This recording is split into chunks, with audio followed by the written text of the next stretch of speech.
Hello, जय हिंद, नमस्कार साथियों। जैसा कि बेटा आपको पता है आपका फर्स्ट चैप्टर कंप्लीट हो चुका है। आज आपके लिए लेके आ चुका हूं बेटा सेकंड चैप्टर, जो आपके लिए मोस्ट इंपॉर्टेंट चैप्टर है for political science class 11th, मौलिक अधिकार, फंडामेंटल राइट्स। अगर बेटा मैं आपसे बात करूं कि इसमें से सर कितने मार्क्स का आएगा, तो भाई लिख के बोल रहा हूं 6 मार्क्स का क्वेश्चन पक्का है। अगर चाहते हो कि 6 मार्क्स पक्के हो जाए तो बेटा वीडियो को पूरा देखना और चैनल को लाइक और सब्सक्राइब करके रखो, है ना। और बेटा क्या करना है, आपको ज्यादा से ज्यादा वीडियो को अपने दोस्तों तक पहुंचाना है, बस उससे ज्यादा कुछ नहीं। और आपको चैनल के साथ बने रहना। चलो शुरू करते हैं। देखो, मौलिक अधिकार। मौलिक अधिकार बेसिकली इसे कहते हैं एफआर कह दूं मैं आपको इंग्लिश मीडियम में। FR means fundamental rights. क्या होता है? Fundamental rights. फंडामेंटल राइट्स का मतलब क्या होता है बाबू? मौलिक अधिकार का मतलब क्या होता है? कुछ चीजें, कुछ अधिकार हमारे जीवित रहने के लिए, जीने के लिए बहुत जरूरी है। उन्हीं सभी अधिकारों की सूची बनाई गई फंडामेंटल राइट्स में, यानी कि मौलिक अधिकारों में। अब मैं आपको बताता हूं बेटा अधिकार आए कहां से। मैं थोड़ा सा पास्ट पे चला जाता हूं। राइट्स वेयर फ्रॉम, कहां से आए अधिकार? देखो, अधिकार कोई भगवान के बनाए हुए नहीं है और ना ही प्रकृति के बनाए हुए हैं। अधिकार मानव निर्मित है। मानव निर्मित मतलब इंसानों ने बनाए। जैसे जैसे इंसानों की जरूरतें बदलती गई, जैसे कि मैं आपको लेके आता हूं एक बहुत एंशिएंट टाइम में। जब एंशिएंट टाइम में क्या होता था, एक जंगल होता था, यहाँ पे जंगल झाड़ है। अब यहाँ पे क्या हुआ बेटा, सेब उगा, है ना, आम उगा। एक व्यक्ति गया जाके खा लिया, ठीक है, कोई भी व्यक्ति गया खा लिया, यानी कि कोई अधिकारों की जरूरत नहीं है। हर किसी पे एक पेड़ है ना, वो खा रहा है, क्योंकि उस टाइम पे रिसोर्स ज्यादा थे, संसाधन ज्यादा थे और पॉपुलेशन कम थी। लेकिन धीरे धीरे क्या होने लग गया बेटा, पॉपुलेशन बढ़ने लगी, इंक्रीज होने लगी। तो इन्हीं रिसोर्सेज को लेकर, इन्हीं संसाधनों को लेकर क्या होने लगी, आपसी लड़ाइयां होने लगी, कब्जे होने लगे, हक होने लगे। तो उन्हीं चीजों को डिसाइड करने के लिए कि किस चीज पर किसका हक है, क्या बना दिए गए, राइट्स बना दिए गए। अब जैसे जैसे चीजें बदलती आ रही है, वैसे वैसे राइट्स का दायरा भी बढ़ता जा रहा है। जैसे कि मैं आपको बताऊं बेटा, आपने सुना होगा एक right to privacy. Right to privacy कहीं पे आपको ये फंडामेंटल राइट में दिखाई नहीं दे रहा होगा। कहीं पे दिख रहा है राइट टू प्राइवेसी? नहीं दिख रहा, क्योंकि ये बाद में ऐड ऑन हुआ है। क्यों ऐड ऑन हुआ? क्योंकि भाई आजकल मतलब बेसिकली जो कंप्यूटर का जमाना आया है या इंटरनेट का जमाना आया है, उस इंटरनेट के जमाने ने इतनी ज्यादा चीजों को ओपन कर दिया कि लोगों की प्राइवेट लाइफ तो कुछ बची ही नहीं। आई बात समझ? तो राइट टू प्राइवेसी का इस्तेमाल करके आप अपनी चीजें जो कि पर्सनल है उन्हें वायरल होने से रोक सकते हैं। क्लियर हुई नहीं हुई बात? ऐसे कई सारे राइट आ गए। Right to information, right to information जो पहले नहीं था। आरटीई, राइट टू एजुकेशन, जो पहले नहीं था। यानी कि जैसे जैसे समय बढ़ रहा है वैसे वैसे अधिकारों का दायरा भी बढ़ रहा है। तो फंडामेंटल राइट की अगर नॉर्मल बात बोलूं तो बेटा ये हमारे सर्वांगीण विकास के लिए बहुत जरूरी है। किसके लिए? सर्वांगीण विकास के लिए बहुत जरूरी है। सामाजिक सर्वांगीण का मतलब क्या हो गया बेटा? Economic, political and social development, यानी कि आर्थिक, राजनीतिक और सांस्कृतिक, बेसिकली सामाजिक, हर एक तरीके के विकास के लिए बहुत जरूरी है। उन्हीं को किस में रखा गया बेटा? एफआर में रखा गया। किस में रखा गया? एफआर में। अगर मैं बताऊं बेटा, हमारे कॉन्स्टिट्यूशन बनने से पहले भी 1928 में, कब? 1928 में मोतीलाल नेहरू ने, किसने? मोतीलाल नेहरू ने एक अधिकारों का घोषणा पत्र पेश किया था। क्या पेश किया था बाबू? अधिकारों का घोषणा पत्र। घोषणा पत्र मतलब जस्ट लाइक एक लिस्ट थी जिसमें सारे राइट्स के बारे में लिखा हुआ था कि ये राइट मिलेंगे या नहीं मिलेंगे, ठीक है। और ऐसे ही जैसे ही हमारा संविधान बना ना, तो ये बात एक ऐसी थी जिस पर सबकी सहमति थी कि हमें लोगों को राइट देने हैं, क्यों देने हैं? क्योंकि इससे पहले एक लंबे समय तक राइट्स को एक्सप्लॉइट किया गया है, राइट्स का शोषण किया गया है। आई बात समझ? अब हमारे कॉन्स्टिट्यूशन के पार्ट 3 में, किसमें? कॉन्स्टिट्यूशन के पार्ट 3। पार्ट 3 का मतलब क्या हुआ बाबू? भाग 3 में, है ना।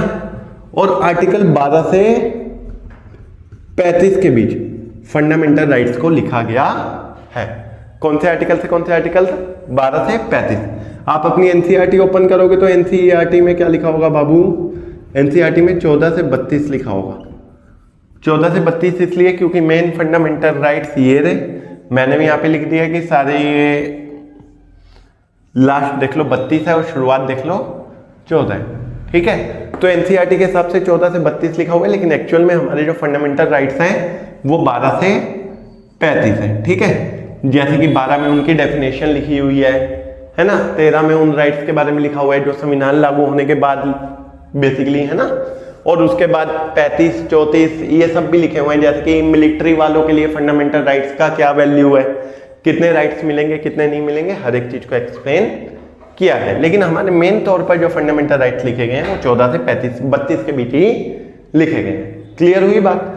तो अगर आपके पेपर में आता है तो आप 14 से 32 वाला टिक करोगे। कौन सा टिक करोगे बाबू? 14 से 32 वाला। क्लियर है? फिर उसके बाद अगर हम देखें बेटा तो उसके बाद आ जाता है कॉन्स्टिट्यूशन पार्ट 3 आर्टिकल 12 से 35 एक्चुअल और एनसीईआरटी के अकॉर्डिंग 14 से 32। अब इसमें 6 मौलिक अधिकार हैं। कितने हैं? 6 फंडामेंटल राइट्स हैं। पहले ये 7 हुआ करते थे, अब 6 रह गए, ठीक है। अब इसमें कौन कौन से हैं बेटा? तो सबसे पहले आ जाता है समानता का अधिकार। ये आर्टिकल 14 से लेके 18 तक। फिर आ जाता है बेटा स्वतंत्रता का अधिकार। ये आर्टिकल 19 से लेकर 22 तक। फिर आ जाता है शोषण के विरुद्ध अधिकार। ये राइट टू इक्वेलिटी हो गया,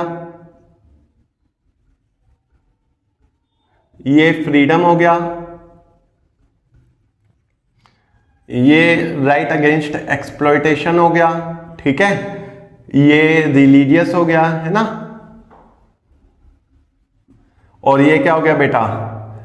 कल्चरल हो गया, ठीक है। और इन्हें कहते हैं बेटा रेमिडीज, ठीक है। अब ये अधिकार सबसे मेन कैसे बन जाता है वो भी एंड में मैं आपको बताने वाला हूं, ठीक है। फिर उसके बाद आ जाए बेटा तो सबसे पहले हमें देखना है समानता, इक्वेलिटी। What is equality? समानता क्या है? तो मैं आपको याद कराता हूं बेटा क्लास 6 की एनसीईआरटी। क्लास 6 की एनसीईआरटी देखो, मान लो 2 दोस्त हैं, ठीक है। मैं हूं अपने दोस्त को गांव लेके गया, एक एक्स है एक वाई है। पर्सन एक्स अपने दोस्त वाई को कहां लेके गया? अपने विलेज लेके गया। कहां लेके गया? विलेज। तो विलेज वाला जानता था किसको? एक्स को। तो उसको उसने बढ़िया कांच के कप में चाय पिलाई, और जबकि वो वाई को नहीं जानता था और उसे डाउट हुआ कि ये एक्स कास्ट से है या वाई रिलीजन से है, हम नहीं जानते कुछ, है ना। तो उसने क्या किया? उसे कुल्हड़ में चाय दी ताकि वो पिए और वो उस कुल्हड़ को फेंक दे, रीयूज ना हो। क्या ये अनइक्वेलिटी हुई? नहीं हुई। असमानता हुई? नहीं हुई, बिल्कुल हुई। फिर उसके बाद एक एग्जांपल है बेटा मिस्टर अंसारी का। अंसारी फैमिली बेसिकली जाती है क्या करने बाबू? अपने लिए रूम ढूंढने। क्या करने? रूम ढूंढने। अब मोमडन नेम देखकर उन्हें कमरा नहीं दिया जाता। जब पैसिफिक वो अपना नाम बदलते हैं और दोबारा रूम देखने आते हैं तो उन्हें रूम मिल जाता है। क्या ये भेदभाव हुआ? नहीं हुआ। क्या ये समानता के खिलाफ हुआ? नहीं हुआ। आप कहेंगे सर बिल्कुल हुआ। तो समानता का अब आपको मतलब समझ आ गया होगा थोड़ा सा।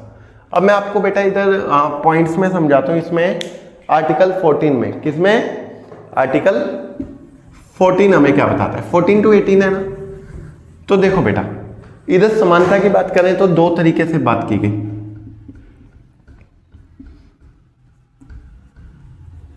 आर्टिकल 14 में 2 तरीके से बात की गई। कानून के समक्ष समानता,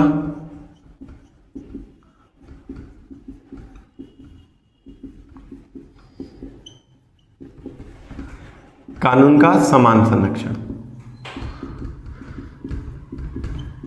अब ये कानून के समक्ष समानता का मतलब क्या है बाबू? कानून के समक्ष समानता का मतलब है यहाँ पे कि कानून के समान सबको एक जैसा देखा जाएगा, डज नॉट मैटर कि उसकी कंडीशन कुछ भी हो। लेकिन कानून का समान संरक्षण का मतलब क्या है कि कानून सबको एक जैसा संरक्षण देगा। तो हम इसे फॉलो अप करते हैं 20%, इसे फॉलो अप करते हैं 80%।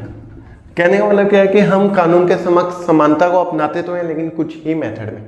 जैसे कि मैं आपको एक केस बताता हूं। एक पर्सन है एक्स, ठीक है, जिसने पर्सन वाई, मान लो वाई उसके हस्बैंड थे, एक्स उसकी वाइफ थी, एक्स ने हस्बैंड की हत्या कर दी, और जब हत्या की उसके बाद ये जो वाई थी ये प्रेग्नेंट थी।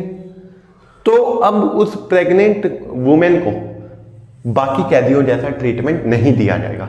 क्यों? क्योंकि उसमें एक और बच्चा पल रहा है जिसकी कोई गलती नहीं थी, है ना। तो वाई को स्पेशल ट्रीट किया जाएगा। आई बात समझ नहीं आई? क्यों? क्योंकि उस बच्चे की वजह से। तो अगर हमने ये फॉलो अप किया होता कानून के समक्ष समानता, तो क्या हमें उस बच्चे की केयर होती? नहीं होती। लेकिन हमने क्या कहा है, कानून का समान संरक्षण मिलेगा, ठीक है। कानून के समक्ष समानता कुछ अधिकारों के तौर पे, कुछ चीजों के तौर पे अलग हो सकती है, ठीक है। फिर दूसरा, धर्म, मूल वंश,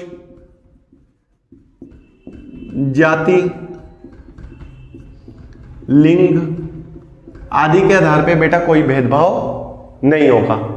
उसके बाद बेटा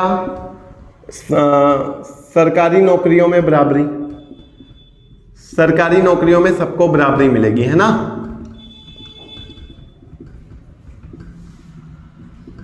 या इसके लिए एक वर्ड लिख सकते हो, अवसर की समानता। क्या? अवसर की समानता, ठीक है।